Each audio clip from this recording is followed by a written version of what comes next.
You know, if you could hand pick techniques that you just really enjoy to do, probably one of my favorite is cranking heavy shallow water cover. The two best baits that Strike King made by far for me to, to fish heavy cover with, a 1.5 and a 2.5.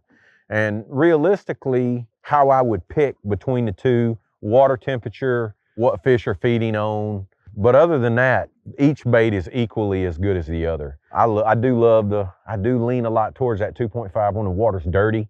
It's warmer water conditions. Fish are feeding on bigger shad or bluegill or some type of perch. Just nothing beats a 2.5. I can just pick it up and take heavy cover apart. A little bit cleaner water situations, more grass, a little cooler water temperatures, 1.5. That's typically how I decide between the two, but the deal is with these baits, you can attack a piece of cover.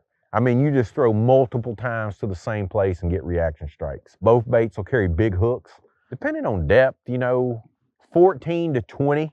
I typically don't go lighter than 14-pound test on either one of them. It just depends on how deep I'm trying to get the bait. But I do spend a lot of time 16 and 20 because you're throwing around heavy cover and you're fishing for bigger than average fish. But the great thing about these baits are they're really weedless as crankbait goes. So when I get to that heavy cover, I can make repetitive casts.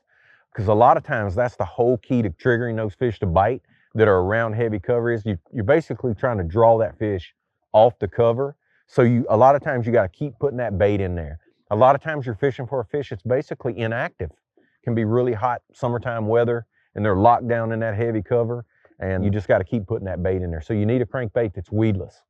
And definitely the 2.5 and the 1.5 are tailor-made for that. They both come in either rattling or silent.